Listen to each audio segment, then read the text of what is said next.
Alice was beginning to get very tired of sitting by her sister on the bank and having nothing to do. Once or twice she had peeped into the book her sister was reading, but it had no pictures or conversations in it. And what is the use of a book, thought Alice, without pictures or conversation? For many, Alice in Wonderland is a fanciful story that may have been part of their book collection of fairy tales as a child. A Disney movie that both fascinated and terrified, and of course, continues to intrigue with every adaptation to appear in movies and in television. My introduction to Alice in Wonderland, however, rather coincided with my introduction to the fantasy genre, along with what would become a very serious dedication to the video game genre.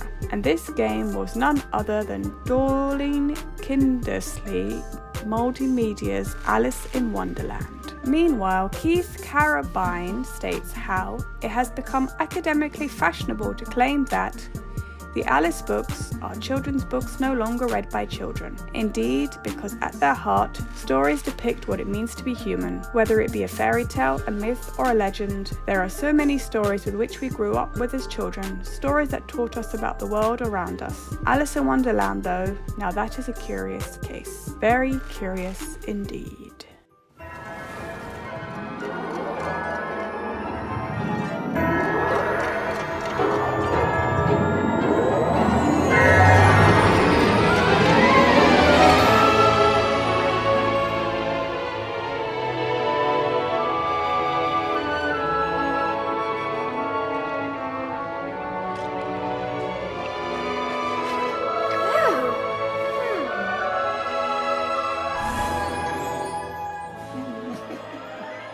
The id.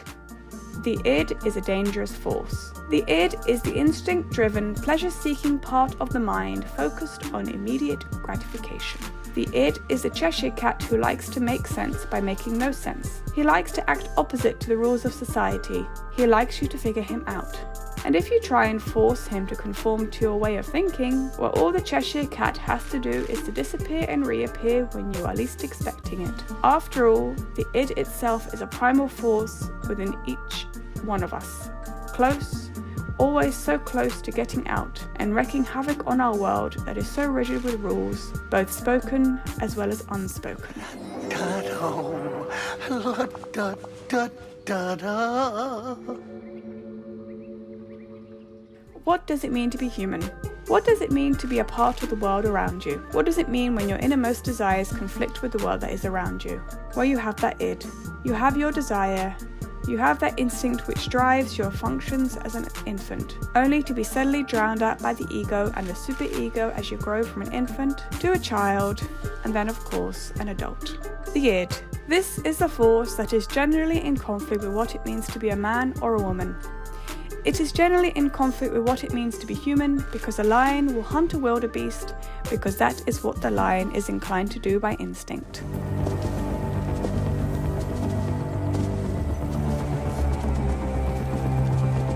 A man, on the other hand, where they are acutely aware of themselves when they look in the mirror. An animal will just see an enemy they have to attack. A man is also aware of rules that have already been set up by other humans. Therefore, if a man wanted to hunt another man's chicken in civilized society, well, there is a high chance that the other men and women around him would push him out of that society, rather than simply accepting that that man has to eat regardless of who the chicken initially belonged to.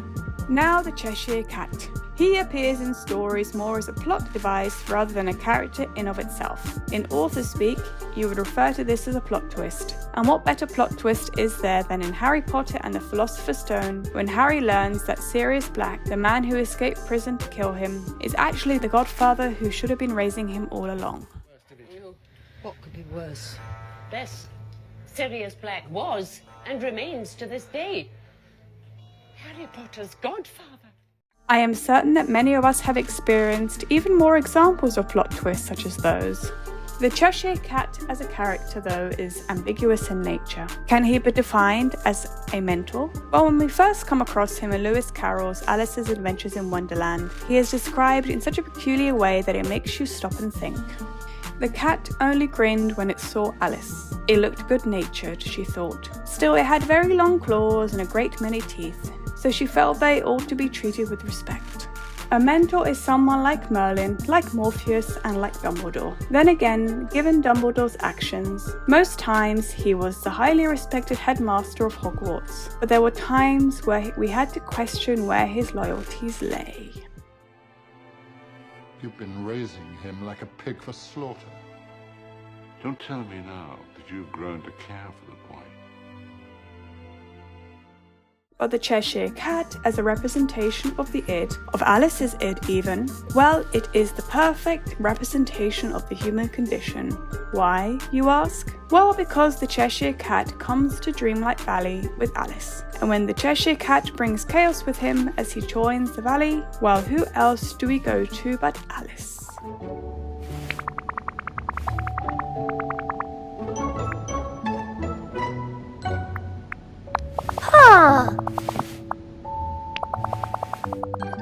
Disney Dreamlight Valley is a charming game, much like it is a charming place. You can consider Disney Dreamlight Valley as nothing more than a children's game. You can also consider Disney Dreamlight Valley to be a game for the Disney adults, or at least those of us who grew up with and love the Disney characters who are now living side by side in our very own valley. And things only became even more chaotic when a certain Cheshire Cat deemed that everyone's houses were too ordered and they needed some mixing up. There you are.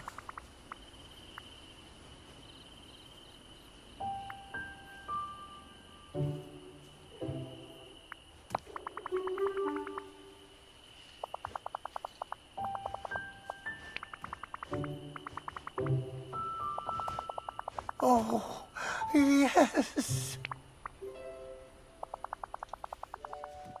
Messing things up, rearranging things just for the sake of it, upsetting those around you without necessarily meaning to do so. These are all things that many of us likely did as children. This is the instinct that so many of us have to face when confronted with our id, with our inner desire. As children, we perceive the world in a completely different way than we do as adults. This is indeed the reason why so many of us struggle to connect with the generations that come after us. This is also why so many of us suppress the child, suppress the id within, and this is why the first story of Disney Dreamlight Valley is so incredibly poignant.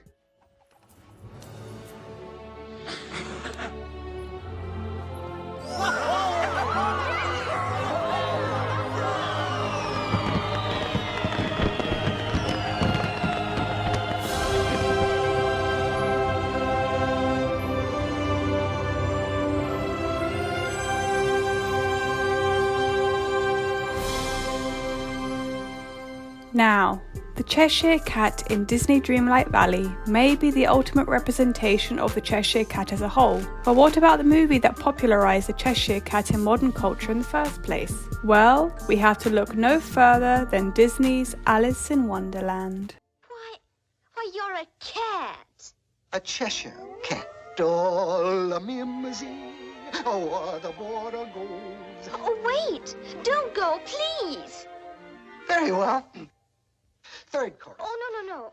The Cheshire Cat's appearance in Disney Dreamlight Valley was expected. Those of us who play the game already get given hints on the characters to come into the game. In Disney's Alice in Wonderland, well, much like in Lewis Carroll's Alice's Adventures in Wonderland, the Cheshire Cat's appearance is not expected and, to an extent, unwanted. Then again, does this not reflect the strenuous relationship that we have with our id after all? There is something that the Cheshire Cat shares across every form of literature in which he has appeared. The world around him does not seem to make sense, but he, at least, when you first begin to communicate with him, does seem to be familiar in a world which is so wholly unfamiliar. Personally though, I do not think that Disney's Alice in Wonderland was all for making the connection between the Cheshire Cat being Alice's id, as it came across in Lewis Carroll's Alice's Adventures in Wonderland. I suspect that the connection that Disney's Alice in Wonderland was attempting to make with the Cheshire Cat was with Alice's real cat Dinah in the real, or should I say, the waking world instead.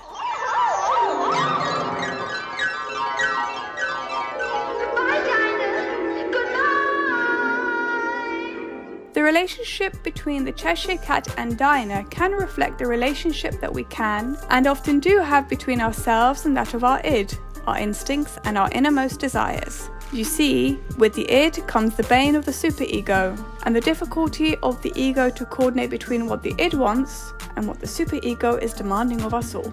However, what happens when what the superego is dictating to us no longer makes sense? This is the case with Wonderland after all. This is when your relationship with your id suddenly begins to make sense. This is why the Cheshire Cat seems to be the most sane voice in the whole of Disney's Alice in Wonderland. This is also why Alice's troll in Once Upon a Time ends up showing Alice that she is not as powerless as she always assumed.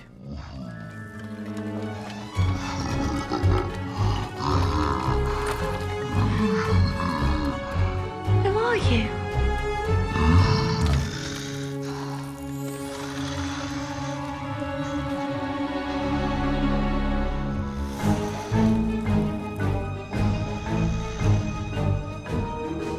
Alice in Once Upon a Time is a curious sort. The original story has Alice going from the real world to the fantasy world by following the white rabbit down the rabbit hole. In Once Upon a Time, however, Alice already begins her journey in a magical world to begin with. This means that Alice's journey has to move to something that both fits into the magical world she was born into and the original story of Alice herself. This is where the backstory of Gothel comes in by sacrificing Alice to become the prisoner in the tower in her place. Alice seems to be an inconsequential and unfortunate character when she first gets introduced in Once Upon a Time. Her mother had seduced her father and intended to abandon her, all for the sake of her freedom. Now you see, in the main story, Captain Hook was a selfish man who ended up falling in love with the Saviour. In the Wish Realm, upon which Season 7 centres itself, the Captain Hook there has his chance of redemption by staying behind to raise his daughter, a daughter which he names Alice after his mother. However, Alice's real story begins when she gets out of the tower and runs into none other than Robin Hood. No, not the Robin Hood. His daughter Robin, who a certain wicked witch was smart enough to name her after. It begins with Alice doing everything to stop Robin proving herself as her father's daughter by hunting down the troll. The same troll that Robin and the local villagers are certain are terrorizing their homes and their livestock. I think after all this time, I'm finally... Gosh. It's such a big, beautiful word, isn't it? Free. The Cheshire Cat and the id, or the troll and the id, well, they are one and the same thing. They both represent instinct. They both represent desire. They both represent how Alice perceives the world that is around her. They both represent how we saw the world as children and how we now see the world as adults. Alice, in Once Upon a Time, is an Alice who gets deprived of the only love she knew through her father, Captain Hook. Alice then goes on to discover a new love through her lifelong love of none other than Robin Hood's daughter. And it is this new love of hers who helps Alice to shed her childhood fears, to realize that she had the power of an adult all along, the power to face the world. After all, the troll was none other than a manifestation of Alice's magic all along.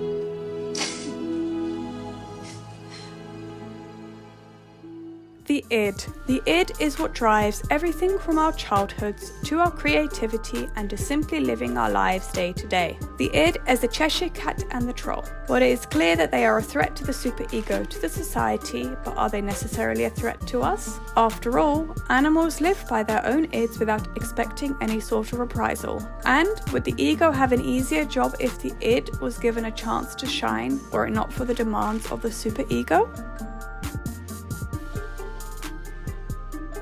The ego. The ego is a conflicting force.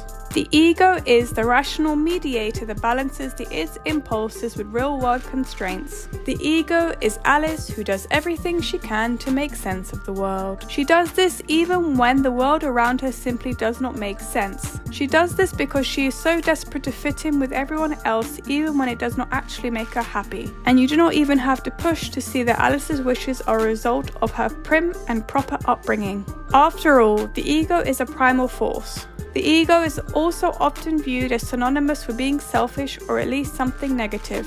Alas, the ego deserves so much more credit.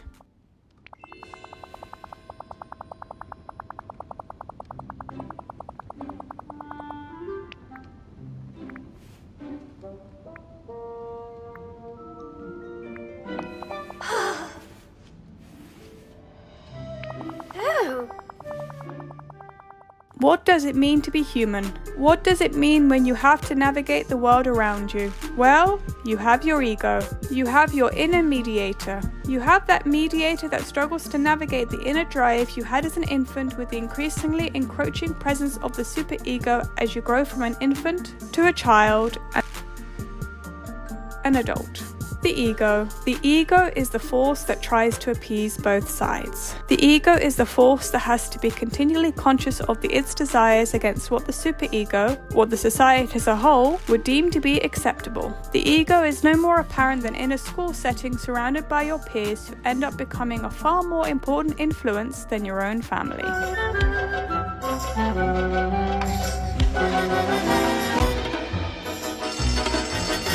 The ego's fight with the superego is perfectly represented in the school setting. The school setting is where you make your transition from a child to an adult. The school setting is where things like peer pressure can take over. The school setting is where you can either fit in and be popular, or fail spectacularly. But does this truly mean that you will have been a failure in life? After all, some of the most successful individuals, such as Mark Zuckerberg and Madonna, never finished their complete schooling in the first place. I mean, come on, getting a degree is pretty much mandatory at this point.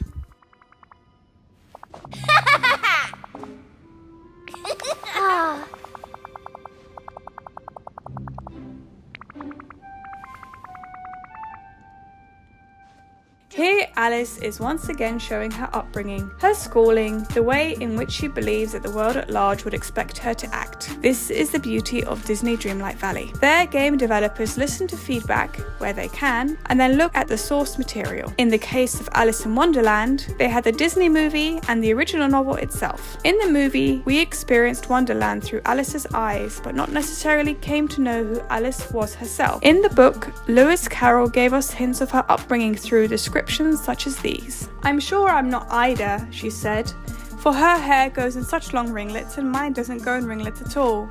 And I'm sure I can't be Mabel, for I know all sorts of things and she knows such a very little. Besides, she's she and I'm I, and oh dear, how puzzling it all is. I'll try if I know all the things I used to know. Let me see. 4 times 5 is 12, and 4 times 6 is 13, and 4 times 7 is... oh dear, I shall never get to 20 at that rate. However, the multiplication table doesn't signify. Let's try geography. London is the capital of Paris, and Paris is the capital of Rome.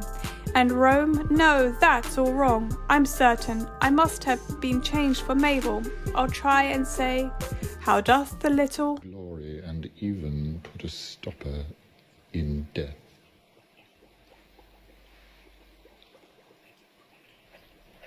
Then again, maybe some of you have come to Hogwarts in possession of abilities so formidable that you feel confident enough to not pay attention.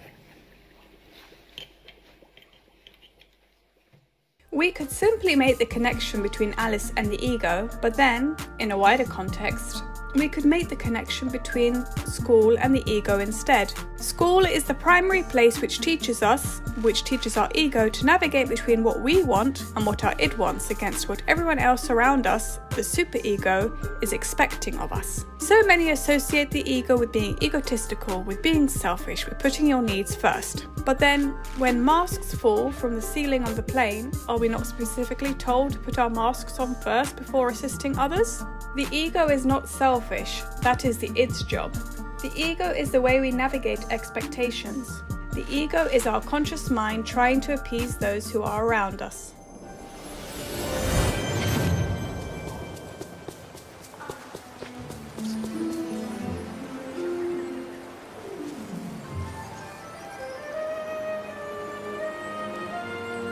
Superb!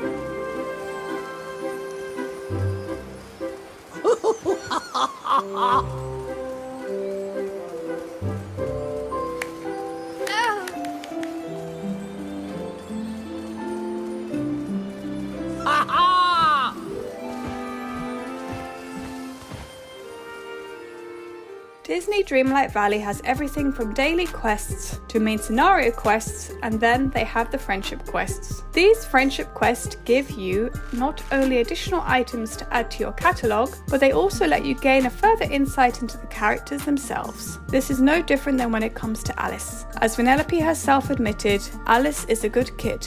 Her prim and proper nature just needs a bit more time to loosen up. Loosening up. This is something that the ego struggles with. This is something that the ego struggles with because of the id and the superego. This is something that makes humans different from the animals around us. If you loosen up, your innermost desires begin to manifest. They begin to manifest even when the superego is making demands of you just to exist. After all, we are the only species that are slaves to the likes of time, and with it the need to make money. But Disney takes us back to our innocent place. It takes us back to our childhoods where we had freedom and no responsibility. It takes us back to our old favourite movies, which at times would even show flashes of the real world, of the world that we face once we grow up.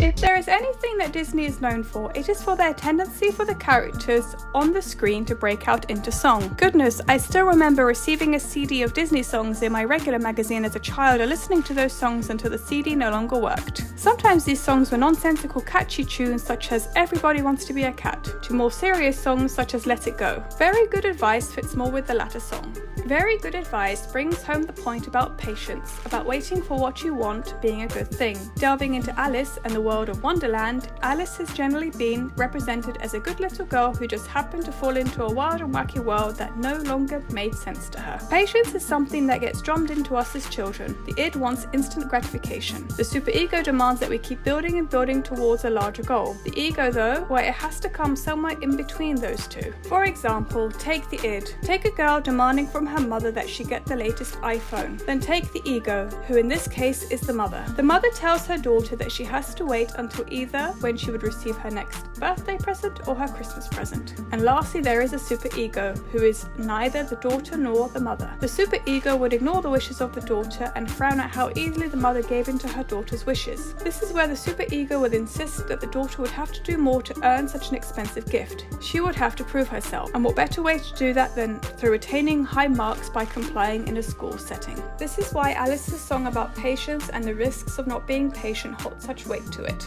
It reminds us that our egos are important. They are the ones who stop our id, our inner desires, from running out of control after all. And our ego also navigates the pressure put upon us by the superego, by the society at large. I'm sorry you're trapped in here, Starfish. I know it's not fair. Alice in Once Upon a Time is a curious and incredibly delightful character, both in her portrayal as Alice in the Wish Realm as well as Tilly in Hyperion Heights. In Hyperion Heights, the real world, the land without magic, Tilly's portrayal is very close to someone who is schizophrenic or, at the very least, taking substances that she should not be taking. In the Wish Realm, Alice's descent into madness makes sense. It makes sense because loneliness is something that we all struggle to cope with, and is especially hard to deal with when the father, your only connection with the outside world, gets chased away from you by none other than mother who was determined to abandon you in the first place. Yes, I am sure that many of us would have succumbed to madness a long, long time ago. Alice's parentage is the representation of two worlds, two superegos that are in direct conflict with each other. Well, how else would you describe the conflict that has always existed with nature and the world that humans have built? And frankly, how else would you describe the conflict that exists with the technological real world we live in versus the fantastical worlds that enthralled us as children? That's right. The love you feel is real, you just don't remember it. You were born from both sides of the looking glass. It's both his and mine, and you know it's true. Alice herself, in Once Upon a Time, also serves as a perfect representation of the ego navigating between the id, the fairy tale realm that everyone in Hyperion Heights has been forced to forget, and the superego, Hyperion Heights, the land without magic, the place where the fairy tale characters have been ripped away from not only their loved ones, but the stories that made them who they are in the first place.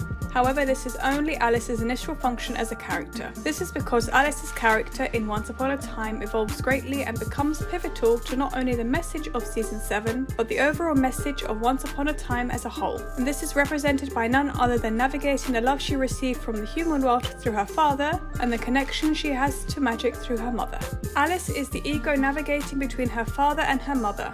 Alice is the ego navigating between the land without magic and magic as a whole. Alice is the ego navigating and rising above two superegos who push her into choosing one side or the other. Does Alice yield? That is what you would expect from all her previous representations after all, but this Alice is different. This Alice becomes an evolved character from the prim and proper girl who tried and failed to act like an adult whilst repudiating everything that it meant to be a child.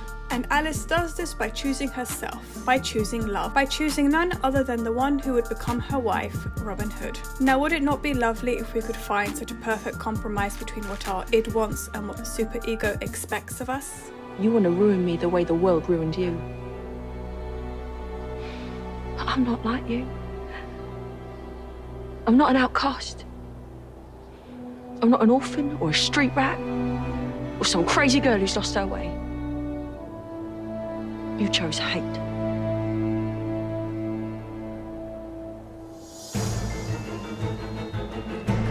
But I choose love. And finally, the superego. The superego is the moral conscience representing societal and parental standards striving for ideal behavior. The superego is that suppressing force. The superego is why our ids cannot run free. The superego is why our egos have such a hard time navigating the world. The superego is society which gives us the sophistication of being humans rather than being animals. But the superego is also what serves as a prison of our very own making. The superego is also that pervading force that dictates how we should act in the real world and how characters have to adhere to rules that they might not necessarily agree with.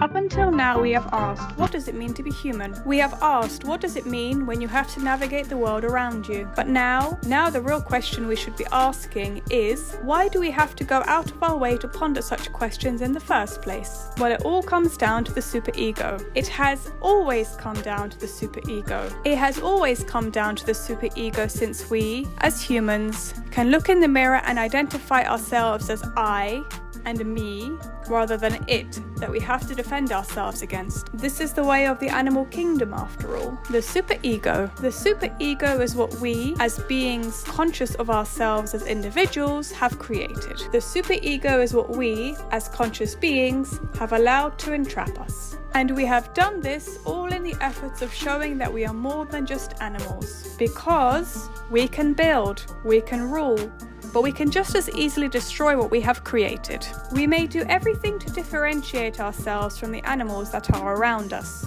But at the end of the day, we are just like those same animals, fighting, always fighting to fend off our id, our inner desires and our inner instincts. After all this is the key to easily bring down the superego, and with it, the society that we have striven to build and to nurture. Your first flying lesson. Well, what are you waiting for? Everyone step up to the left side of their broomstick. Come on now, hurry up. Stick your right hand over the broom and say up.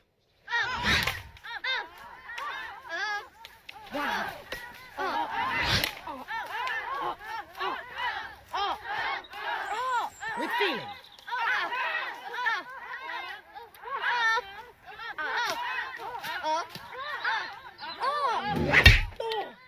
As the superego reigns supreme over the ego and even the id, representing this force in literature is a hard one. The superego may be an overbearing presence, but it is often an invisible presence that so many of us feel compelled to follow.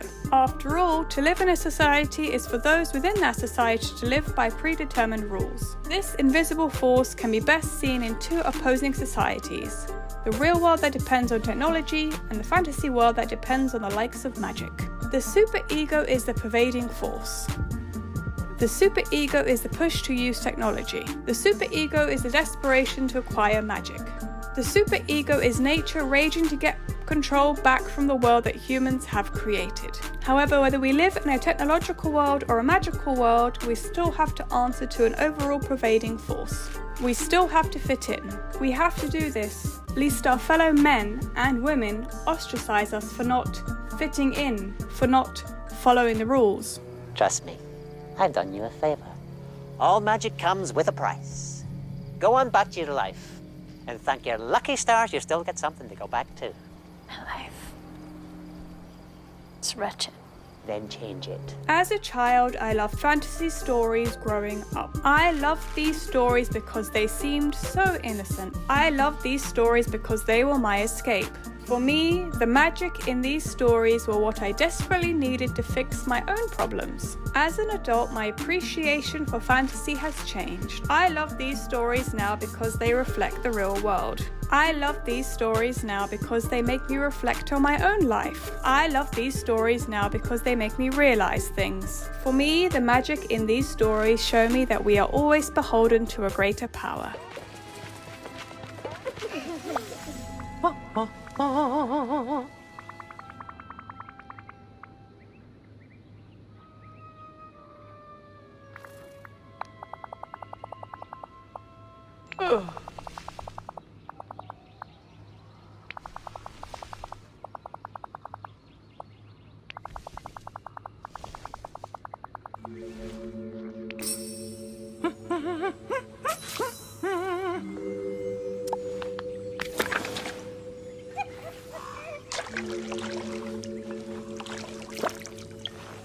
There are many ways to represent magic in stories, even in Alice in Wonderland, but the most consistent way to represent magic is through nature, or more specifically, the flowers. There is something that you immediately notice as you go round and round in the Wonderland realm. You notice the chatter. You notice the giggles. And when you take the time to look around, you turn to see that it is not a human watching and judging you, but the very flowers themselves. The flowers. In the real world, well, at least at the start of Disney's Alice in Wonderland, Alice quite aptly sings about a world in which the flowers would sing and they would sing for her. In Wonderland, though, Alice realizes that things are quite different. In Wonderland, you go to the flowers to get insight, for they know the rules that exist in a world where rules do not seem to exist. And this is why it is the flowers themselves who represent the superego that exists within Wonderland.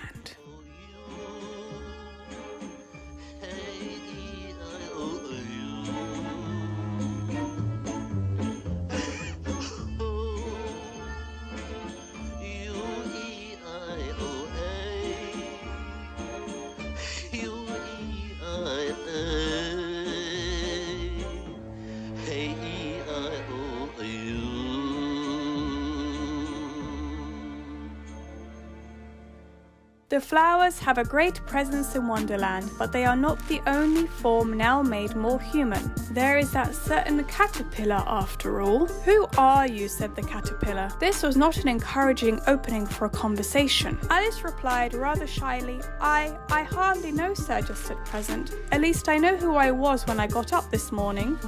But I think I must have changed several times since then. The caterpillar might seem like an inconsequential and irritating character. However, what if we consider the caterpillar and the caterpillar scene itself as a chance for Alice to reflect?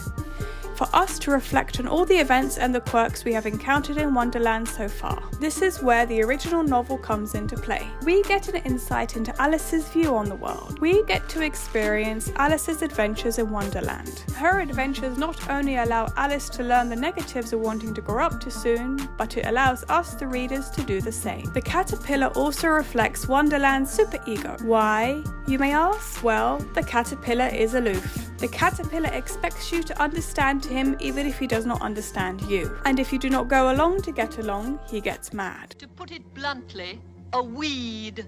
I'm not a weed. Well, you wouldn't expect her to admit it, can you imagine? Well, goodness. Don't let her stay here and go to seed. Go on now, don't you take good Please, girl. We don't want weeds in our bed. Move along, move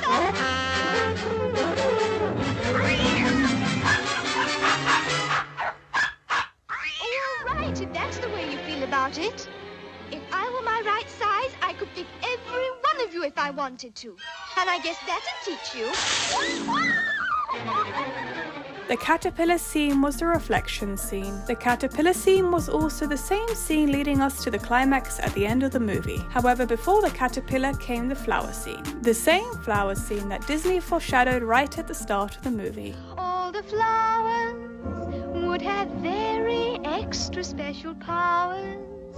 They would sit and talk to me for hours when I'm lonely in a world of my own.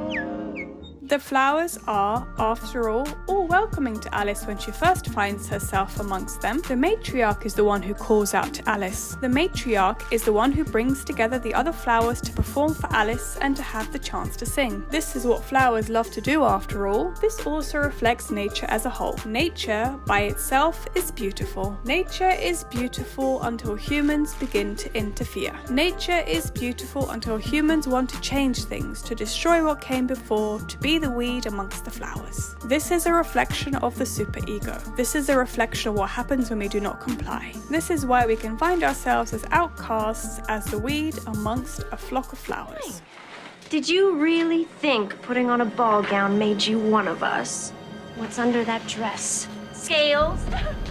Stop it! You lied. You are an abomination. Or maybe you just need a bath. No!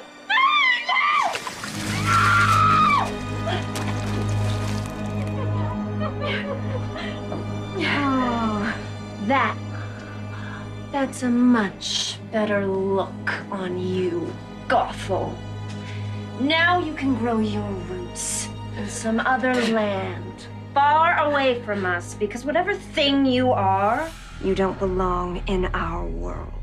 If there is anything that Once Upon a Time is good at, it is by bringing together multiple fairy tales and the characters within them to create a larger story. Season 7 is no different when it comes to this. It is no different even though we no longer have Emma tying everything together or storybook where fairy tale characters keep getting cursed to live in. For a show that keeps going on about the devastation of being separated from their loved ones by a curse, were they really separated from their loved ones when they're all living in the same town together? Season 7 seems to concentrate on Henry's story, but in reality it is Alice's story and it is Gothel's story. It is the story of two superegos, the human world and the natural world, finally going up against each other. This is what being the mother represents for Gothel after all. Gothel inherited the title of mother from her own mother. Gothel was supposed to inherit this title as a matter of course. Gothel ended up inheriting this title as the humans burned the grove, the last stronghold of nature in a world that will become the land without magic. Entertain this human stain again.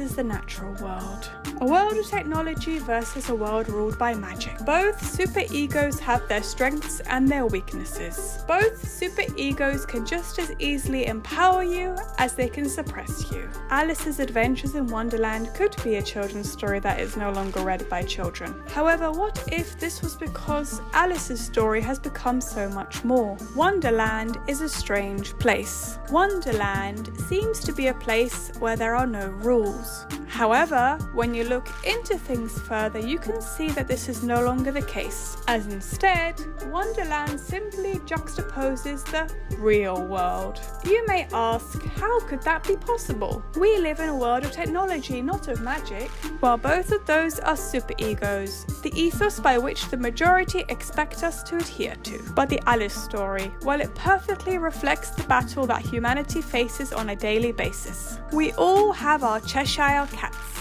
We all have our ids that nag and nag us on what they want to do, how they want to live. We all have our Alices. We all have our egos knowing what we want, but equally scared to express our desires lest we face the same rejection that Gothel once did. And we all have to face the superego which is so much a part of us as much as it is not. So Alice and the Power of Wonderland. You may finally ask, how is this still relevant after everything that has just been discussed? Well, have you not figured it out yet? The power of Wonderland continues to enthrall us and to terrify us. Why? Well, because the power of Wonderland is nothing more and nothing less than the power of our very own minds.